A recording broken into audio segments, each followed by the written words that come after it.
नमस्कार दोस्तों, welcome to my channel D K institute. तो स्टार्ट करते हैं आज की वीडियो।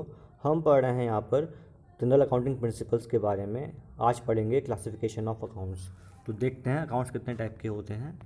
तो दोस्तों इसमें हम पढ़ेंगे टाइप्स ऑफ अकाउंट। तो अकाउंट्स को हम 3 पार्ट में डिवाइड कर सकते हैं। पहला है हमारा पर्सनल अकाउंट, ठीक है। दूसरा होता है रियल अकाउंट्स और तीसरा होता है नॉमिनल अकाउंट। ये 3 टाइप के अकाउंट होते हैं, ध्यान रखना। या तो होगा अकाउंट पर्सनल, या फिर रियल होगा, या होगा नॉमिनल। तीनों में डिफरेंस क्या है वो हम आगे देखेंगे, लेकिन अकाउंट्स जो हैं वो 3 टाइप के ही होते हैं। पर्सनल अकाउंट होता है, या फिर रियल अकाउंट होता है, या फिर नॉमिनल अकाउंट होता है। चलिए देखते हैं डिफरेंस क्या है। भाई बात करें पर्सनल अकाउंट की, तो accounts recording transaction relating to individuals और फर्म्स और company are known as personal account.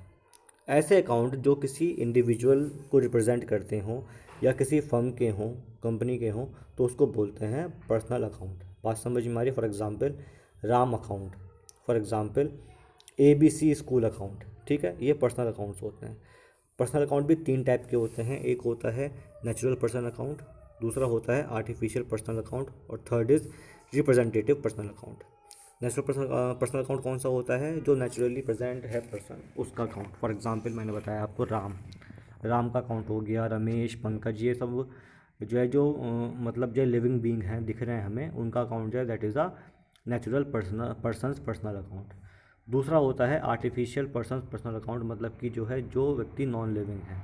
For example मैंने बताया स्कूल, कोई स्कूल है उसका अकाउंट हो गया, या फिर कोई क्लॉथ मिल है, ठीक है, कोई कंपनी है, कोई कॉलेज है, मतलब कोई भी क्लब है। इन सब के जो अकाउंट्स बनते हैं that is a artificial persons personal account. And third is representative personals account, ठीक है ना। इसका मतलब क्या होता है कि जो ऐसे अकाउंट जो किसी नेचुरल पर्सन को या आर्टिफिशियल पर्सन को रिप्रेजेंट कर रहा हो, उसका जो अकाउंट बनेगा that is a representative personal account. होता है ना कि भाई 2 पार्टी हैं, फर्स्ट पार्टी सेकंड पार्टी, एक थर्ड पार्टी भी होती है, जो कि मतलब जो किसी फर्स्ट पार्टी या सेकंड पार्टी में से, दोनों में से किसी एक को रिप्रेजेंट करती है। तो वो जो थर्ड पार्टी का अकाउंट बनेगा that is a representative personal account. The accounts recording transaction relating to the expense and income are classified as nominal account, but in certain cases the amount on a particular date is payable to an individual or recoverable from a individual, ठीक है। For example भाई राम और श्याम है, राम से श्याम ने कुछ सामान purchase किया, ठीक है, तो श्याम को पैसे देने हैं राम को। बात समझ में आई है? श्याम ने क्या करा कि जे कि वो पैसे डाल दिए बैंक के अंदर, और शाम को बोल दे कि जे कि भाई मेरे पैसे आप जो इस दिन बैंक से ले लेना। तो अब जो है जो पैसे देने वाला है बंदा, वो कौन है? वो बैंक हो गया, वो श्याम नहीं हुआ, ठीक है। तो Shyam is representative of bank, is a representative of Shyam's account, ठीक है। तो जो बैंक का अकाउंट होगा ना that is a representative personal account. बात समझ में आ रही है? इस टाइप से 3 टाइप के पर्सनल अकाउंट होते हैं। अगला देखते हैं that is a real account. Real account क्या होता है? The accounts recording transaction relating to tangible things, ठीक है। रियल अकाउंट भी 2 टाइप के होते हैं, एक तो होता है टेंजिबल रियल अकाउंट, एक होता है intangible real account. Real account होता क्या है भाई? ऐसे अकाउंट जो एसेट को रिप्रेजेंट करते हैं, ऐसे अकाउंट जो एसेट को रिप्रेजेंट करते हैं उनको बोलते हैं रियल अकाउंट। मतलब जो लॉन्ग टाइम तक चलने वाली चीज़ है कंपनी के अंदर, ठीक है, जिसके ऊपर कंपनी का प्रोडक्शन बेस्ड होता है, तो उनके अकाउंट जो होते हैं वो रियल अकाउंट होते हैं, रियल टाइप के अकाउंट होते हैं। 2 टाइप के होते हैं, एक तो टेंजिबल और एक होता है इनटेंजिबल, ठीक है। टेंजिबल और इनटेंजिबल में डिफरेंस क्या होता है? ऐसे एसेट जिनको हम टच कर सकते हैं, तो उनके अकाउंट जो होते हैं that is a tangible real account.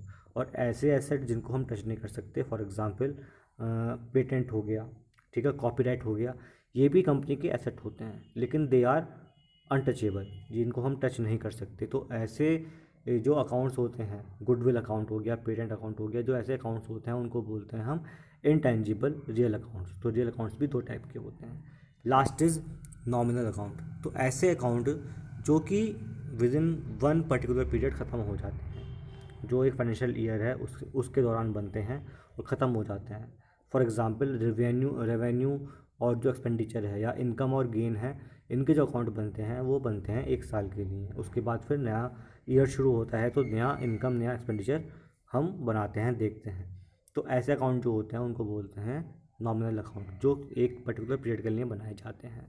The accounts recording transaction relating to the loss, gain, expense और इनकम, ठीक है, उनको जो बोलते हैं वो बोलते हैं nominal account. For example rent account, salaries account, wages account, commission account, interest account, bad debt account, ये सब अकाउंट जो है वो एक पर्टिकुलर पीरियड के लिए हम देखते हैं। बात समझ में आई है? तो दोस्तों 3 टाइप के अकाउंट मैंने बताया आपको, एक होता है पर्सनल अकाउंट, एक होता है रियल अकाउंट और एक होता है नॉमिनल अकाउंट, PRN, ठीक है। या तो ऐसे याद कर लो, या कभी आपने ट्रैवल किया हो ट्रेन में तो वहाँ पर जो है जब भी हमें मालूम करना है कि जो कि हमारी ट्रेन अगर वेटिंग में टिकट है तो जो कंफर्म हुई है नहीं हुई, तो एक नंबर होता है PNR नंबर, ठीक है ना।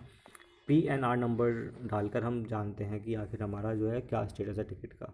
तो PNR नंबर में P for personal account, N for nominal account, R for real account. तो ये 3 टाइप के अकाउंट होते हैं PNR अकाउंट। इस टाइप से हम इसको याद भी रख सकते हैं। तो दोस्तों उम्मीद करता हूँ जो मैंने बताया आपको बात समझ में आया होगा।